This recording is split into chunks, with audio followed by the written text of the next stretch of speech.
Welcome to our newest podcast. Today we have Kristina Heagh-Avritt.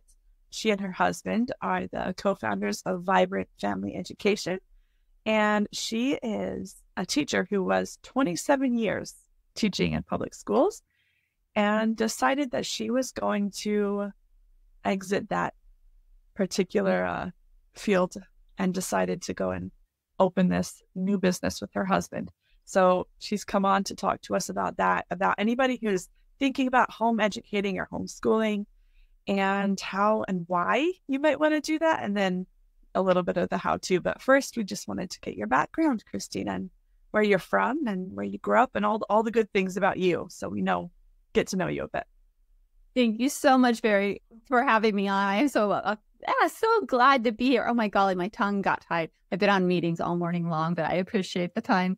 Anyway, so I live in Oregon in the United States. And so I live in a small town called Hillsborough, but that is next to the big town of Portland, the state, one of the largest cities in Oregon. So I was born and raised here in Oregon, and I was, just always drawn to being a teacher. As a matter of fact, it was pretty interesting because my younger brother was sitting there and he's like, "Oh, I'm having trouble in school." And I would pretend to be teacher right then and there, from 8 years old. Matter of fact, one of the stories I love telling is that whenever I was in second grade at 8 years old, I walked up to my teacher and I said, "I'm going to take your job when I grow up."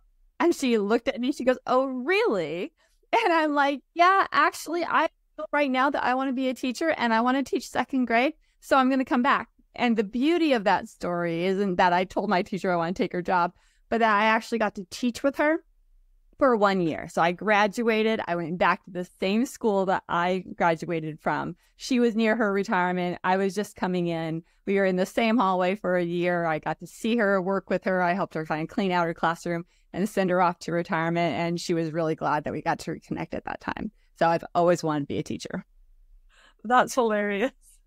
You didn't take her job, but you did definitely step into the same area. So did you go into second grade?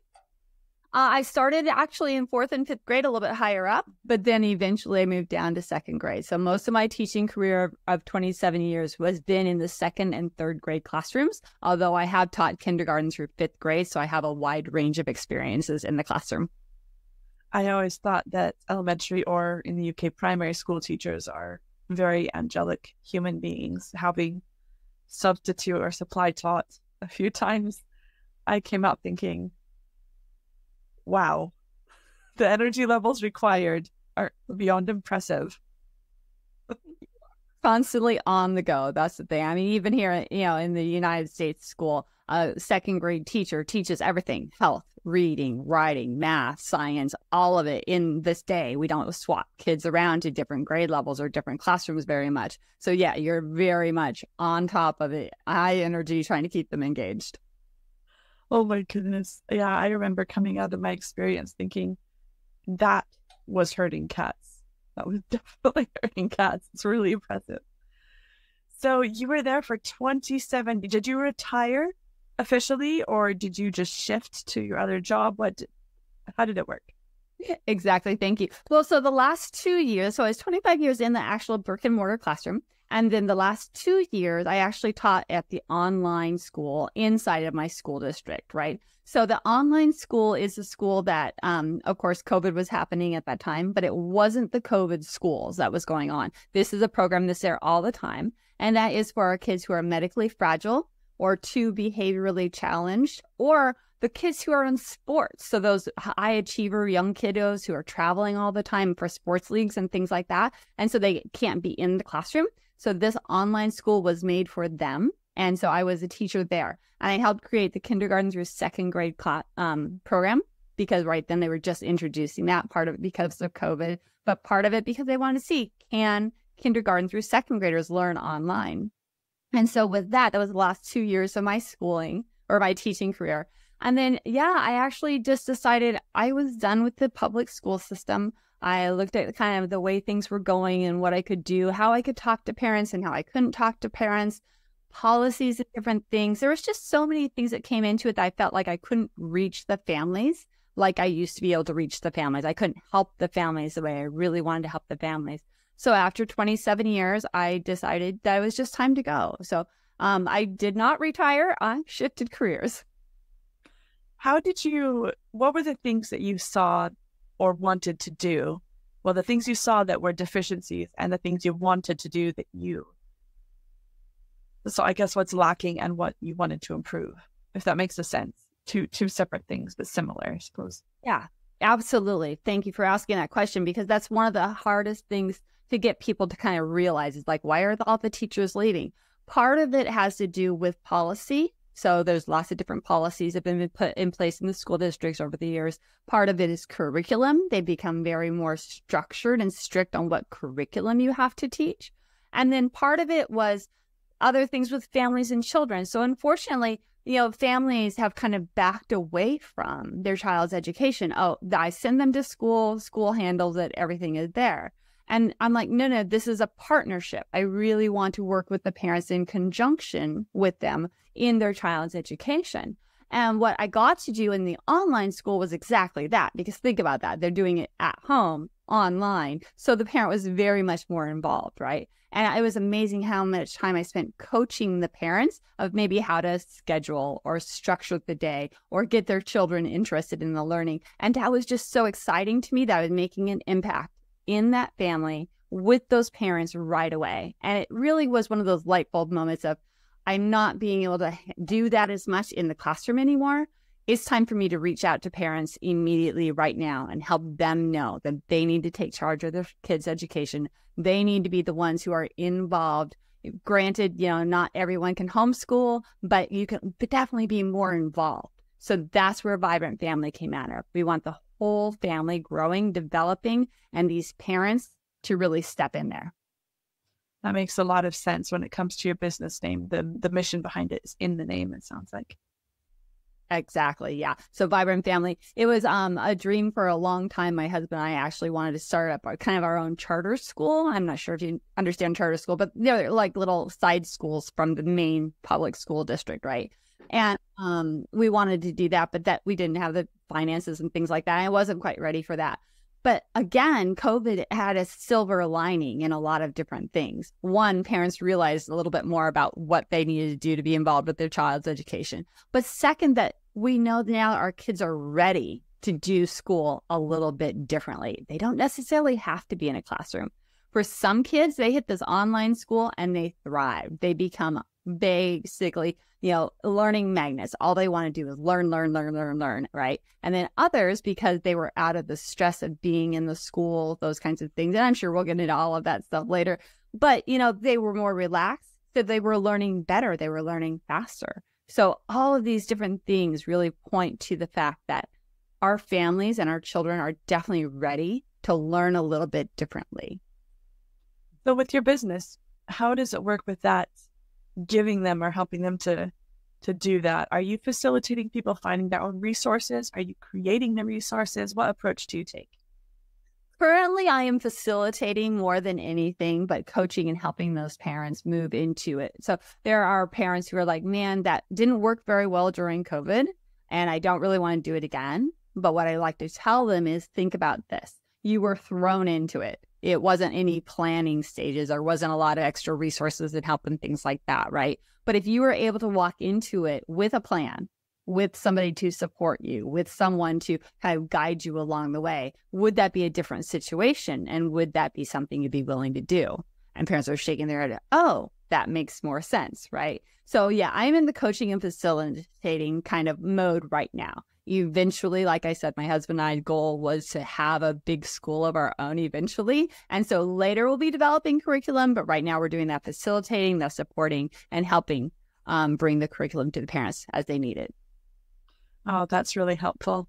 One of my children home educates, and it was quite a task to search and find out those resources and where she should go to learn things that she needs to learn, because you hop on Google and you just start looking and you start finding groups and asking questions. So how would someone find out about you and what you offer and how you can help them? Thank you for asking about that. I am on Facebook. You can find me at Kristina Heagh-Avritt, and my DMs are open. I am open for messages. You can see all the information, and I have links in my bio and things like that. So basically, just go find me on Facebook, and that will take you to the other places that you need, like the website and things like that. But mostly, I'm open. I'm ready to answer questions. I'm ready to support people, and let people get to know me, because they're like, well, why would I hand my child's education off to someone who's online and I don't really know who they are, when I can go talk to the teacher face to face? Well, come talk to me, ask me questions. Let's see if we have something that is in common. So yeah, please just reach out. I'm here. So are you saying a lot of people that are making the shift then from public education to home education? More and more. It's really interesting to see the shift, because people are realizing, well, maybe the school district is teaching something I don't really agree with. Or maybe there's so many behaviors in the classroom that my child isn't able to focus. So I want to pull them into a more stable situation. Some of them are just ready for a change, because unfortunately, I think we talked a little bit about it before, is that in some of our countries, some of the world, things are not quite like they used to be, and things are a little bit rough, and our children are being exposed to a lot of things. And some people want to take more control over that. And vibrant family education is that. It's like parents first. They're their first best educator for their child. Yes, you might need some help with academics. You might need some help understanding how to get them to understand a concept. But parents are the first best and should be the main person in charge of their education. What are the top 3 things or reasons that you find that people are withdrawing their children? You said a few. Are those the top ones? Those are the top ones, yeah. Okay. A lot has to do with curriculum. There's people who don't agree with curriculum, or they don't know how to opt out of the curriculum that's being presented. So then they decide, okay, well, we're just going to take them all the way out, right? Then a lot of it, I feel so, oh my gosh, I'm so heartbroken for all the teachers who are still in the schools doing the hard job, right? We know that there's many, many good teachers out there, but again, they're constrained by policies. They're constrained by curriculum that they're being told to teach. When I left, I was basically told that I had to be on page 6 of chapter 2 in the math book on this day of this year. And if I wasn't there, then my kids were behind. And it's like, wait a second, kids don't learn like that. Kids learn by repetition and practice. And if they don't get it, then you have to loop back and reteach them, right? But I wasn't, they're like, go, go, go, go, go. You're teaching to the test. So that's part of it also, is you just don't want them being taught to the test. They want them to learn how to be problem solvers, creative thinkers, and all those kinds of things. And so if they want that different kind of education for their child, education at home, which is what I call homeschooling, is a really good fit. Yeah, it sounds like it's sad to say, but I suppose being in a system, eventually it's going to sort of resort to that lowest cognitive ability, just to make sure that they can measure, I suppose. And I understand that you do have to measure to see if something is working, but if you measure all the time, you take away from the learning time, and that creates big problems. Yes, it does. Yeah. I mean, it was amazing how whenever the big standardized test in America was called No Child Left Behind. And then, it turned into teaching to the test, because, my 3rd graders had to be at a certain level at a certain time, no matter what. And then the gaps actually started growing, which was really, really kind of the opposite of what they were hoping was going to happen with all of those standards. Yep. I remember No Child Left Behind. I'm not sure how much of that law is still practically in effect, because I know things have been changed, but it was, it became a bit of a behemoth, I think, trying to it morphed into Common Core, but we're still basically the same thing. They're trying to get you to be on a certain page at a certain time and certain standards. Mm-hmm. So I also teach hypnobirthing, a hypnobirthing educator, and in there, I remember there's this silly thing that would say, women dilate at X amount of centimeters in X amount of hours. You think, well, then if all women work that way, we should have the baby at this certain time and be able to calculate it. but it doesn't work that way. People are not robots. This is not the way we function. It's a bit silly to try to shove everyone into the same box. Exactly. I had 2 boys of my own, and believe me, both of their birth experiences were completely different. I was definitely a different person each time. Yep. And their learning experiences are going to carry on that way with just a difference. It's so much. My daughter, who's now home educated, when she was first in her school, she was one of the very first pupils. And so she had a lot of one-on-one time. And as such, she just soared with her reading and comprehension in English. And then to see that benefit for her, and then later on, as the school grew and the enrollment grew and there was less of that, it became so evident, the difference in how quickly one can learn if they have a learning plan that is tailored to them, personalized. Yeah, absolutely. And what's one of the things that a lot of our parents who come and talk to us about is that, oh, well, I'm not going to have time to teach at home. I can't be the home educator because I just don't have time for it. And we have to stop them and think about it. It's like, that's a myth that has been kind of populated and programmed into the system, is that you have to be at school for 6 hours a day or 7 hours a day. Well, when you're educating at home and you're learning differently, it doesn't take that long, right? But the children still excel so much because, again, it's more passion driven. What are they interested in learning? It's more skill driven because they're able to build their skills. And you don't get those gaps, what I call a mastery gap, that we see in the public schools because they're being pushed through and pushed through and pushed through. Instead, you get to stay with that topic, with that skill until they really get it. So parents need to that's one of the things we talk about, is like, parents, please look at this carefully because it's not the same. Home school or home education is not anywhere near what the public school education is. It's done differently. Let's take that back to define what education is. I really think you hit the nail right on the head when you said people think you go in for 6 hours a day and you sit and you learn. But that education model is not a very, I would say it's a recent model. That's not how education used to be. And it's a model that apparently was initiated through trying to create sort of a working group of people who would just do what they were asked to do instead of embracing that creativity that we all have. I heard this really interesting study that they studied a bunch of, they were studying genius levels in children. And when they studied 5-year-olds, most of them tested at genius level and then tested them a little bit later, and it had dropped quite a lot. And by the time they were 12, only or it was 12 or maybe a little older, but only about 5% or so were testing at genius level because it had just been, they'd been conformed, I suppose, a bit to how they have to function. But I love when educators embrace the natural creativity and talents that each child is born with.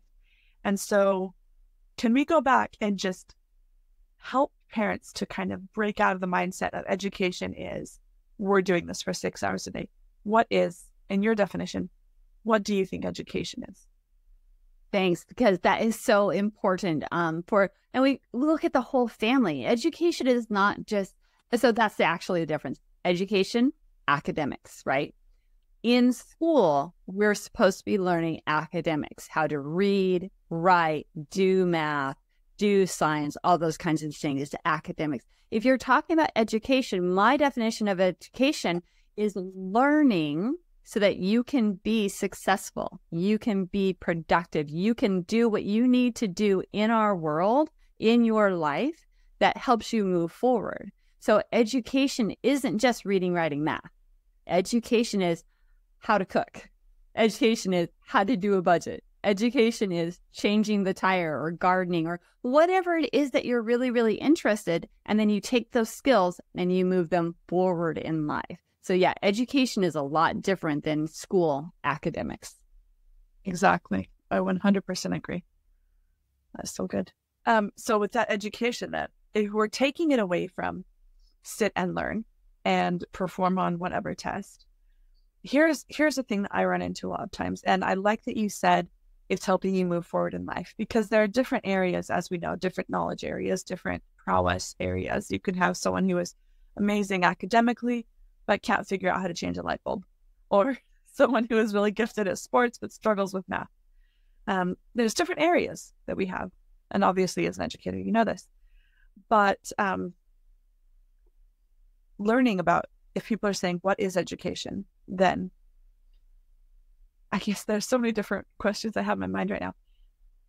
One of them is how parents, and to what extent parents, should help their children develop their talents and still be able to maintain the ability to function in the world, knowing things that we do need to know in our world. And that, well, actually, let's just start with that one, because I'm sure that's a long answer. And I know it's going to be individualized, but you don't want to cripple your child's ability to, say, do the math they need to figure out the cost of a home loan, because they have spent all their time doing art and have never learned how to do that math, if that makes sense, as an example. Yeah, that absolutely makes sense, because like you said, we don't want to forego the academics, the reading, writing, math, to help them learn their passions. And so that's it. You want to make sure you get those basics. No matter what, anybody who is going to be successful in the world, they know that there's times that they have to learn things that they aren't super good at, or they're going to learn something that maybe they don't really enjoy very much, right? But if we're raising our kids with this idea of, if we can learn this much, it can propel you to learn what you really want to learn about, then what kind of success and drive will they be learning? I feel a lot, right?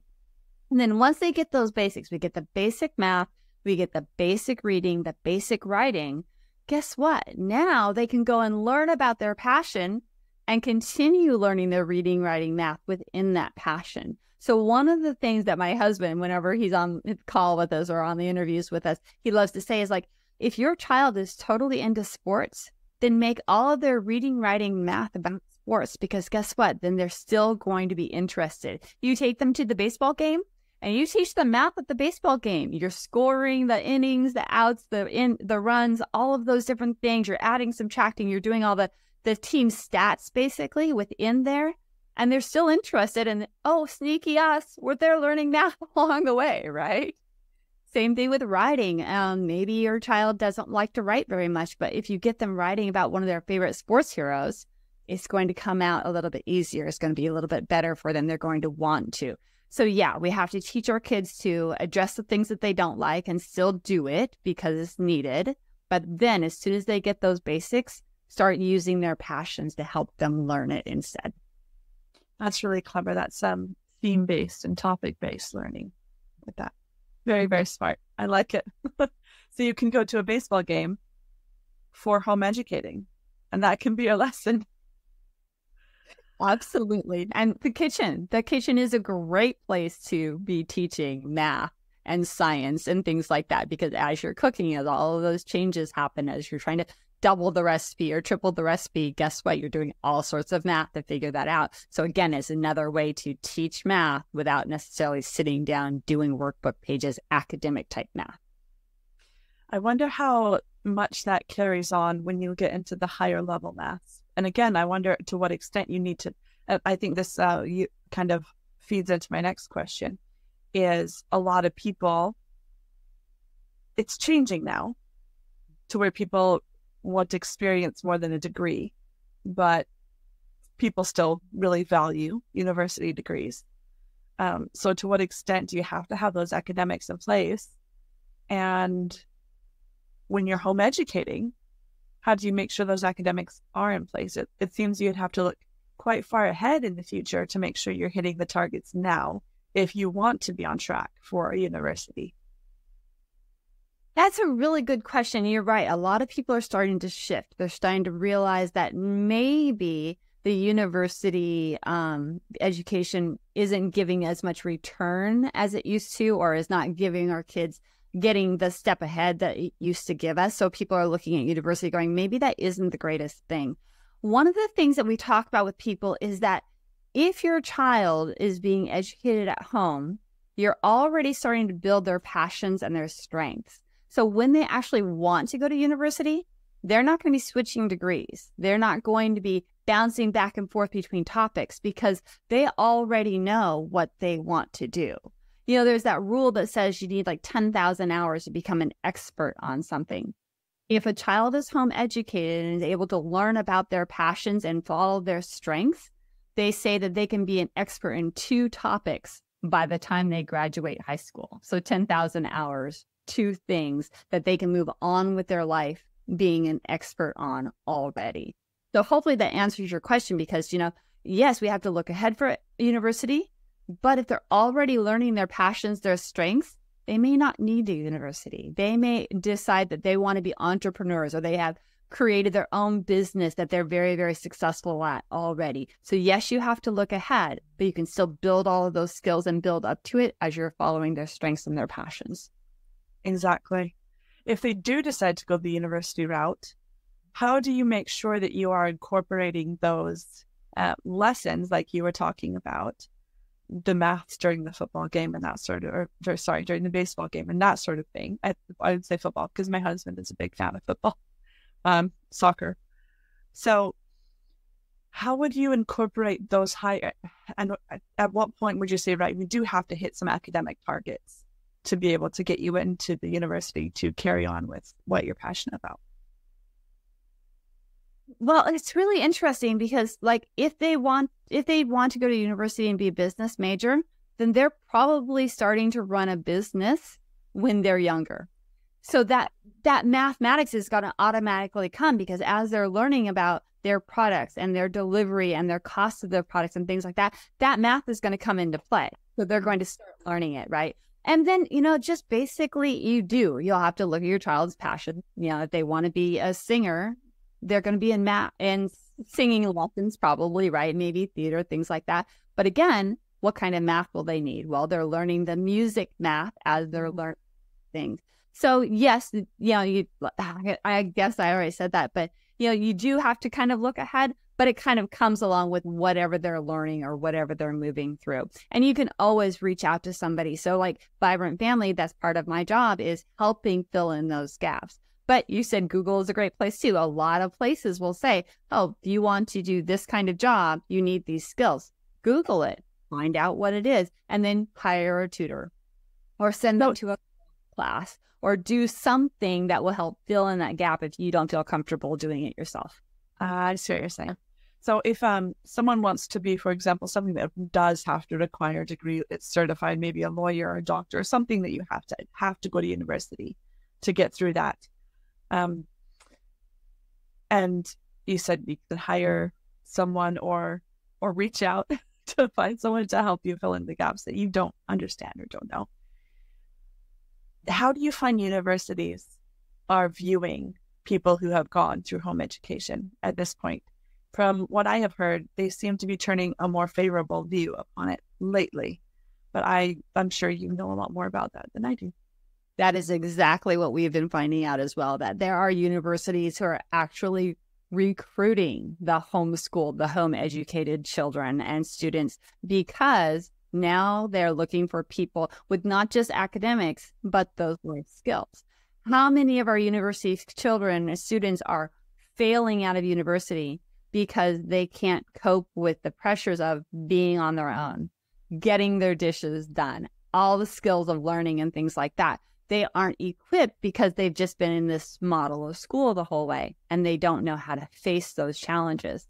Our home educated kids, our education at home kids, guess what? They've been helping to clean the house for quite a while. They've been doing the dishes. They've been cooking. They've been doing laundry. They've actually maybe even gone out. And this is one of the things I love talking about is that they're they're much more confident in their speaking skills and their skills of reaching out to people because they've been part of life. Instead of sitting in a classroom, they're going out and volunteering. They're going out and being in different circumstances and situations. If they have an entrepreneur parent or a small business parent, they're either following along with that entrepreneur parent and learning and going to workshops and classes and things and interacting with lots of different age ranges.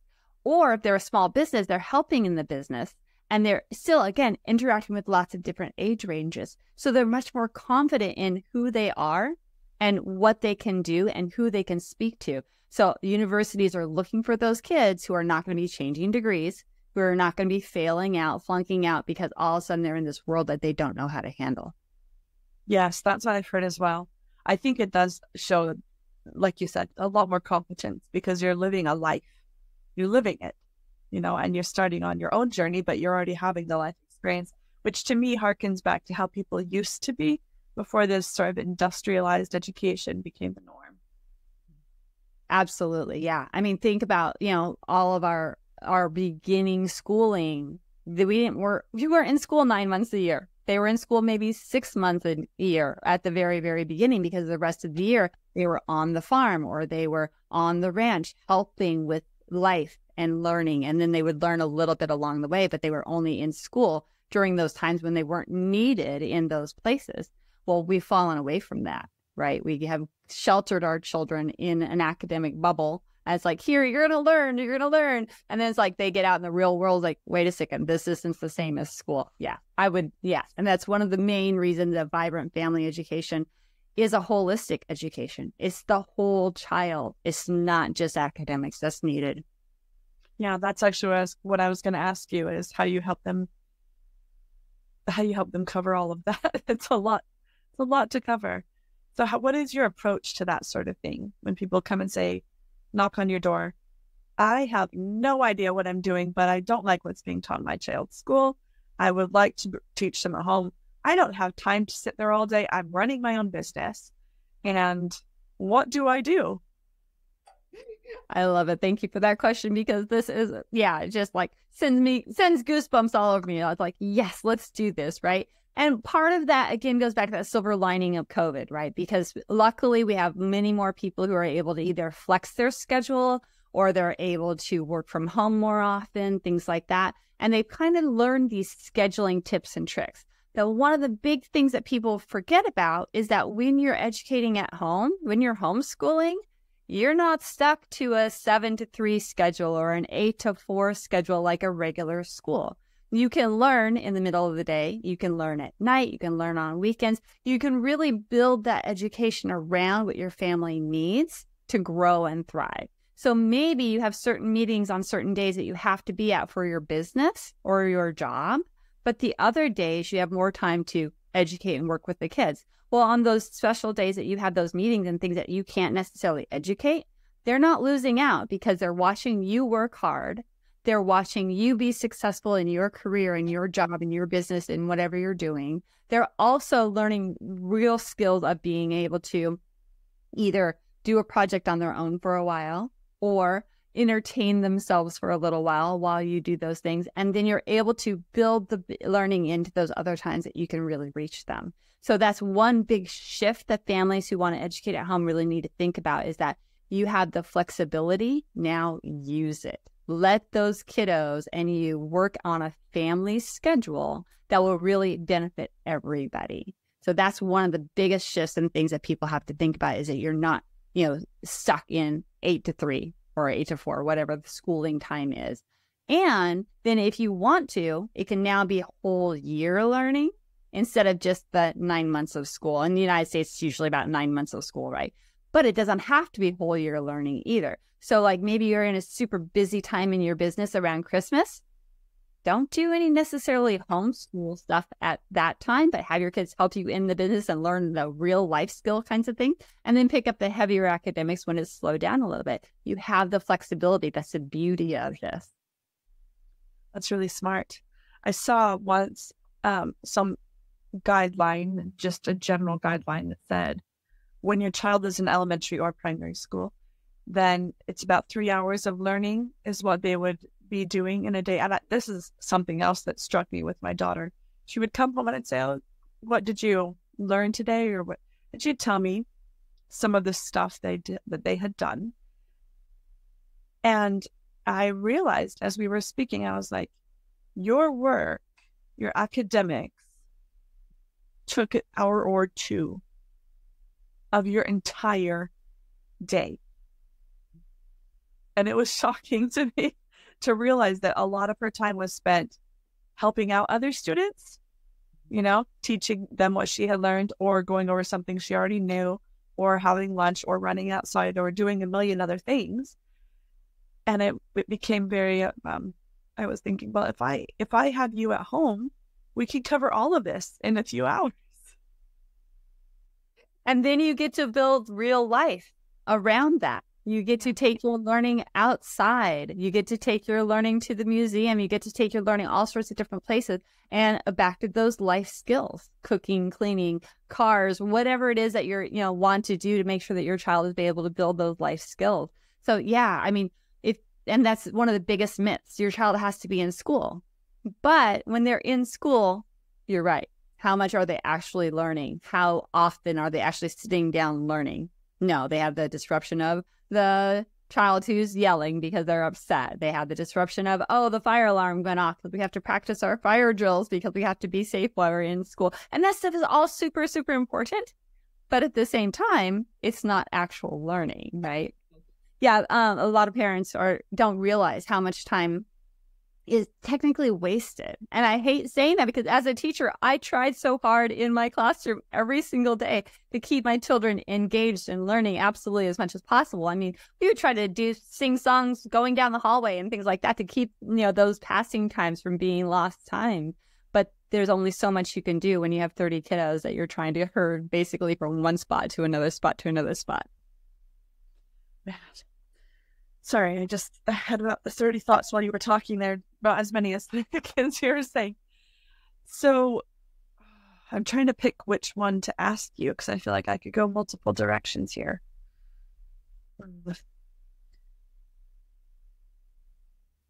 This is being very difficult. Okay. So could you give us a general guideline of, I think you were right, what you said about parents and being surprised about how much time is actually spent learning. So schools have become, in so many ways, a very social, and I think they have tried to go, at least the school I grew up in, and I know a lot of schools still in the States do try to address a holistic approach where they've got the music, they've got the drama, they've got the sports. It becomes a sort of community center, a community hub for a lot of happenings and games and entertainment, and all sorts of wonderful developmental things. And I think that is something that parents can be concerned about their kids missing when they go and choose to home educate. So I would like if you could address that. Also, I would like if you could talk to us about, realistically, assuming someone is going along a university track, and I know I keep talking about that, but it is because it is a very traditional thing that a lot of people still want to do. Some people are shifting away, but for the moment, it is still a dominant thing. People are aiming toward university. About how many hours a day the child will need to be putting in academically in order to be able to pass whatever qualifying tests or other prerequisites there are for university. So there's two different questions there, as I said. Too many things going on in my brain, but if you could break those two down for us. The first one about the concern about students missing out on the community life, and the second one, the concern about, or the guideline about how many academic hours would be needed to be able to qualify for university as the child ages. Yeah, perfect. I'm going to answer the second one first because that's easier. So if you think about it, academically, when they are really young, maybe 6 to 8 years old in America, it's kindergarten through second grade, right? If they're doing 3 hours of learning where they're sitting down really trying to focus on learning math, science, reading, whatever a day, that is going to be plenty for them, right? For them, it's going to be more about their life experiences because remember, they're learning every time you take a walk. They're learning every time you talk about what's on that TV show. They're learning every time you read a book and you discuss the characters and what was happening. They're learning through all of those regular daily things as well, right? So you don't want to overload them with academics. And then, like you said, as they get older, when they get towards the point where they need to start looking at schools and test scores and things like that more and more. But even then, it might be at the most 5 hours a day, which is not even the whole day they're in school right now anyway, right? They're usually, 6-7 hours a day. So those hours are way reduced, but they get more impact because they, like we've talked, they are learning passion, they're learning things that they're interested in, they're able to grow and develop. And they, instead of forcing the learning on them, they're pulling the learning. They're like, I want to learn about this. I want to learn about this. This is really exciting to me. And they actually end up studying and learning more hours than you would want them to because they're so excited about it. So hopefully that answers that second question, is that yes, you do have to have certain learning times and amounts, but it's still not going to be as much as like a full number of hours that they would be in a chair in a traditional school. Okay. Thank you for that. And then the other question, the first question you asked about, what if my child misses out on, right? What if they miss out on the music and the PE and the social and everything at the schools? And my question to you is, where were you most happy? A lot of people will say, and not everybody, some people absolutely love school, but a lot of people talk about school was some of the hardest years of my life. I hated going to school. I was picked on at school. I was bullied at school. School was not a place that I felt super comfortable. And think about all the learning that didn't happen because of those situations. Now, when you bring your child home, when it's education at home, you get to figure out what your child likes, what kind of social interactions they need, and help curate and develop that. So if you go to a child that wants music, they love music, and you're taking them to music lessons, first of all, you can do it during the day when the lessons aren't crowded and they get more one-on-one attention and they get to learn more. And then second of all, the kids that they're there with are other kids who really want to learn music. Bullying isn't really going to happen because everybody's happy and they want to be there. Being picked on, being left out isn't going to happen near as much, again, because everybody wants to be there. And when you want to be there, you're happier, you engage more, you're usually much more friendly. The other part of that is that, think about at school, your kids are going to recess with a whole bunch of other untrained kids or kids at the same developmental level, right? We're trying to help them learn how to be grown up, how to handle situations, and we're putting them out with a whole bunch of kids who don't know the same information that they don't know. So are they really learning good social skills at that point? Now, yes, there's adults around helping out and trying to smooth things over and things like that. But how many children instead, if you took them to the food bank to work once a week and they got to see how the adults talked and interacted with each other and worked with each other, what that looks like to them and how they can learn that, right? They become the confident person. When that adult comes up to them, they don't hide behind you because they're scared to talk to an adult. They've been around these adults and they want to engage with the adult and they want to share with the adult.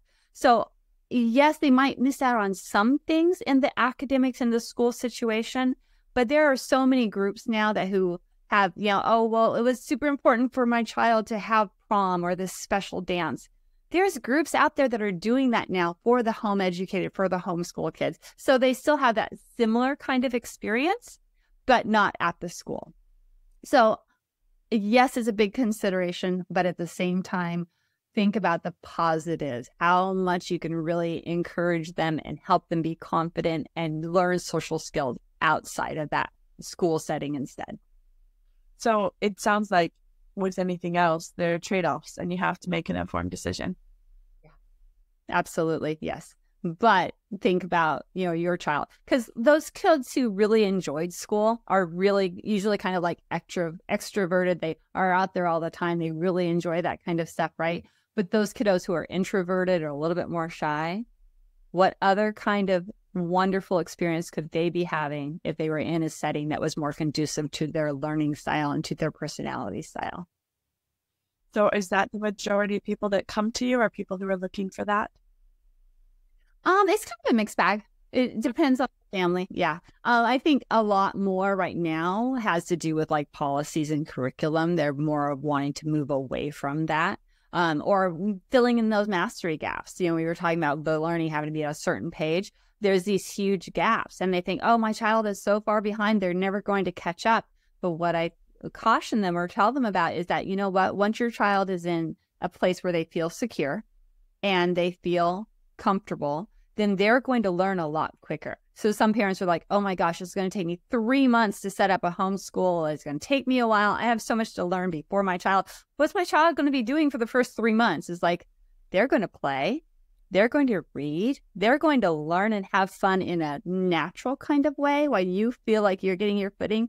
And then once you start teaching them, guess what? They're going to catch up pretty quick because they don't have the distractions. They don't have the uncomfortable feelings that are kind of blocking their learning, and yeah, lots of different things that will catch up quicker. Well, having been on both sides and still being on both sides of this home education thing, I can say I see the pros and cons of both. And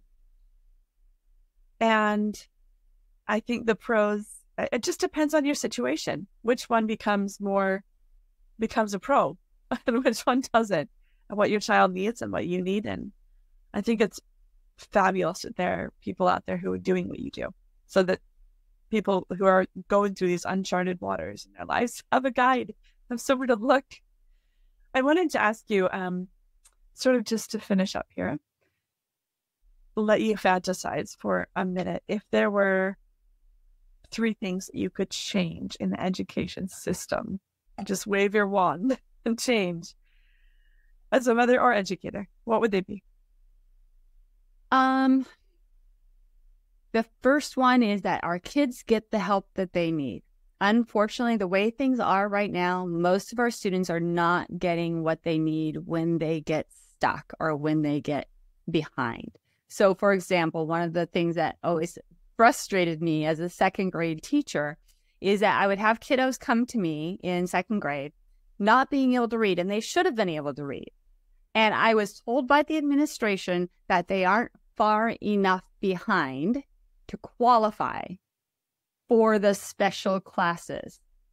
And the thing that I would fix most is stop that immediately. As soon as the child starts showing issues, give them a flood of extra help to get them over that hurdle so they don't get behind, so they don't become broken by not being confident in their learning. They don't want to learn because it's too hard for them. If we fixed it early, we would have a lot more success in our school. So that's the big one. That's the thing that tugs at my heart the most, is that I couldn't get help for those kiddos who really needed it right away. I can tell that really affected you because you're tearing up. Yeah. Yeah. It was insane. As a second grade teacher, I have 7 and 8-year-olds who couldn't read. And they tell me, oh, well, they have to fail a little bit longer before they get help. It's like, no, not the way it should. That's not right. Second thing my magic wand would fix is that I would be able to help parents really understand that they are their child's first best teacher. They start with them when they're born. They know their kids. They know their ins and outs. Now, are they perfect parents? No, none of us ever were perfect parents, right? We all have something to learn, but you know your child. And so if you can work on educating your child, helping your child grow and be the best that they can be, pulling in help when you need help and support, then guess what? We're going to have kiddos who are ready to fly because they have the support they need. They're being taught by people who love and care for them. There are so many loving teachers out there, don't get me wrong. But at the same time, you're thinking, one teacher, 30 kids, it's really hard to get that really strong connection sometimes. Let's see. Third thing that I would change. I don't know. Those are the big 2. It's just really getting parents to be responsible for their child's education, really want to be involved in their education, knowing that they can be a lead in their child's education, and then fixing that system so that our kids don't have to get behind before they get help. Those sound like 2 really good ones. I wonder if a corollary to both of them would be maybe having the parents get the help or the support that they need when their child is behind, like what you're doing now privately, to say, hey, this is how we can help your child to get back on track, so that 8-year-old learns to read fairly quickly because mom and dad are reading with them, and the teacher saying, hey, these would be some good books for them to start out with, that sort of thing. Absolutely. That would be so amazing to see that happen. Exactly. Yep. So that's where you're stepping in. You know your kiddos, help them learn and grow, and don't be afraid to reach out, because, one of the things that I have, sorry, one more thing here. When parents say, well, I wasn't good in school, so I can't teach my child. Actually, you're one of the best teachers because you understand the difficulties and you can probably help your child, but you also know where you're going to need to reach out and get support. That's a really good point. You can empathize. That is brilliant. Thank you so much for your time. We're going to link all your information below so that people can find you and reach out and get the help that they need. Thank you, everybody, for joining us today. And we will talk to you next time.